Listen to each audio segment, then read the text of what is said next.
All right, and we're back, and we're going to talk about campaign finance now. So, there is a whole lot of money in politics, as we will talk about. Abraham Lincoln ran for Congress in 1846. He spent 75 cents on a keg of cider, and that was all he spent on his campaign. And he won. If you want to run for Congress today, it's going to cost you a little bit more than 75 cents. However, campaigns are extremely, extremely expensive. Generally, you're looking at, if you're running for president, $50 to $100 million in the primary, plus maybe $75 million in the general election. Federal funding has been allowed since 1976, though it's pretty much dead at this point.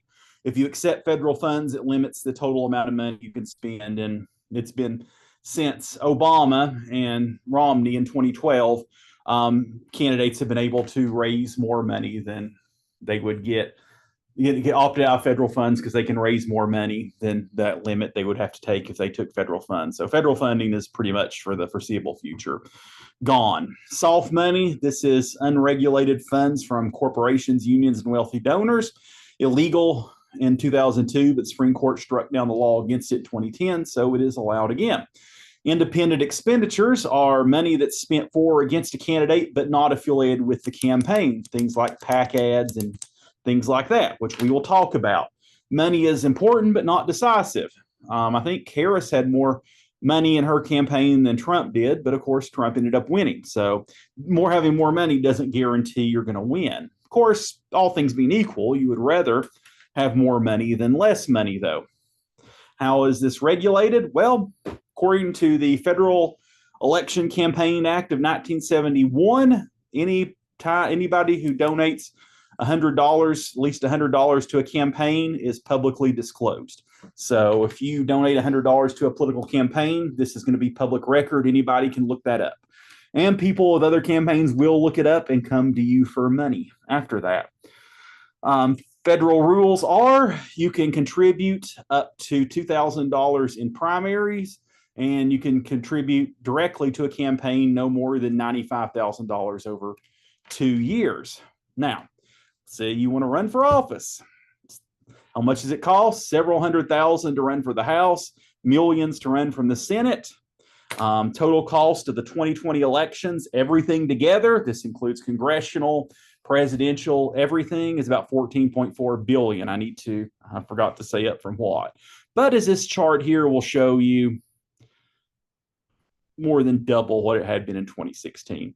Really exploded here. As you can see, congressional or presidential spending here accounted for a little over $6 million, probably about $8 million went to congressional spending.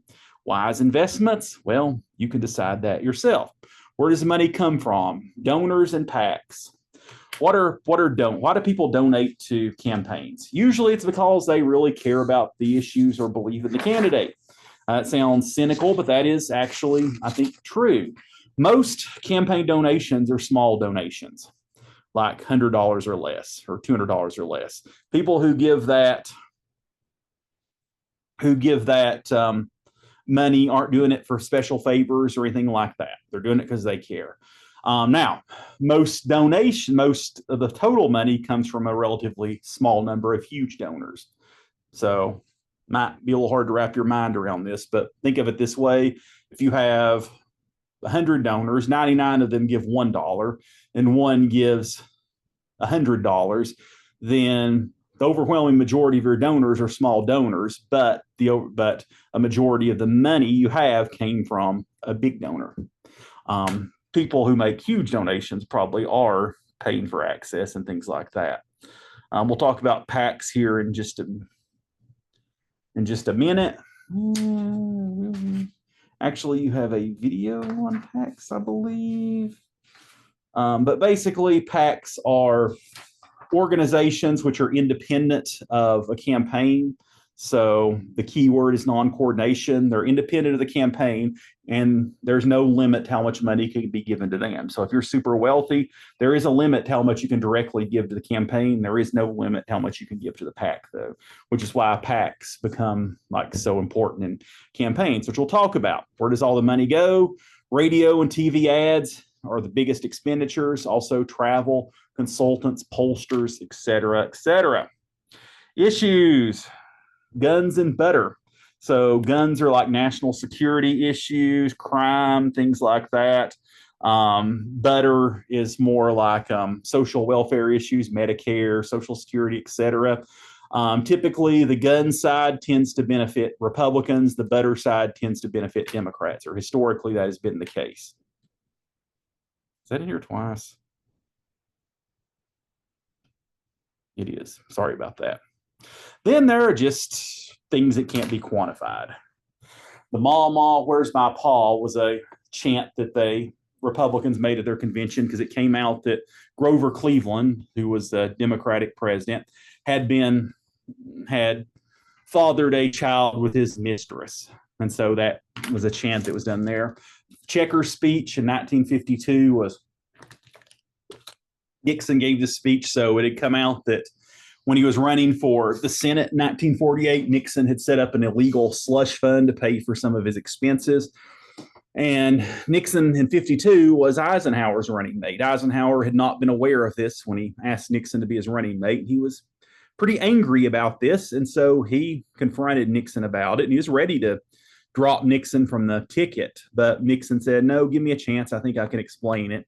So Eisenhower allowed him to go on TV and explain. And so Nixon gave a speech in which he said, yes, I set up a fund. I'm not saying it was whether it was legal or illegal, but it was to save taxpayers money. And he closed it by saying, we got a gift after the election. One of my donors gave a Cocker Spaniel puppy to my 5-year-old daughter, and my daughter named the dog Checkers. And I just want to say right now that regardless of what they say about me, we're going to keep him. It was probably pretty cynical, but it worked. Public opinion turned around on Nixon, and Nixon's approval bounced back, and he ended up serving as vice president for 8 years under Eisenhower. Eisenhower kept him on the ticket, and that probably set him up later so that he could run for president. Well, he ran in 60 and lost, but came back in 68 and won. But of course, then he got into some trouble he couldn't talk his way out of, and that was Watergate, which was a big scandal, which turns out, sometimes presidents lie to us. Dan Quayle got in trouble because he misspelled potato back in the days when that could get misspelling words, could harm people politically. Jennifer Flowers, Monica Lewinsky, these were scandals involving Bill Clinton in the 90s. Let's talk about negative campaigning here. Attack ads, mudslinging does work, but it can be overdone. Have campaigns gotten dirtier in recent history? I would say to some extent, yes, the quantity has definitely gotten more, but there were some pretty nasty stuff in history too. Some infamous examples. There's the Daisy ad, which was you can watch that. There'll be a clip of it in the module, and the Willie Horton ad. Daisy ad was about nuclear war. Willie Horton ad was basically trying to scare people with a scary black man, basically. All right. So what else we got? Now, so the polls. Talk about that. Media, they rely heavily on them. Everybody uses pollsters. Professional pollsters are hired by campaigns. I think we've covered this pretty well. Presidential debates, televised debates. I'll need to remove that too. All right. So first one was in 1960 between Kennedy and Nixon. The story goes that polls indicated that people who saw the debates on TV thought Kennedy won, but people saw it or heard it on the radio thought Nixon won. There's no question Kennedy came across better on TV than Nixon did. He was a little bit younger, more handsome. He wore makeup. He was well-spoken. Nixon kind of had shifty eyes. I believe he'd had the flu or something and was breaking his fever, which caused him to get sweaty. Not a great-looking guy to begin with. People it's not even remembered much what they actually debated. Just people thought Kennedy won because he came across better on TV. Is this how we should be choosing our presidents? Probably not, but what are you going to do? And so Nixon had been leading in the polls prior to the debates, but ultimately Kennedy ended up winning the election very narrowly in 1960. We didn't get any more televised presidential debates for 16 years.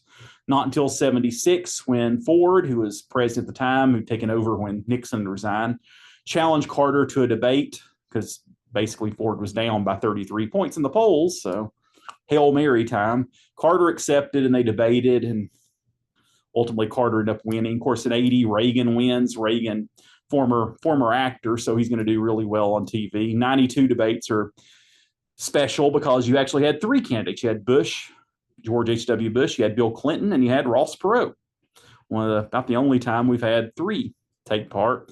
2020, there was only one presidential debate, one vice presidential debate. This was because COVID. 2024, I said defunct because the committee that did the debates, both parties pulled out of, but ultimately they ended up having debates which were aired on, was it CNN, I believe, one of the TV networks. So probably they're not defunct. It's just they do it differently now.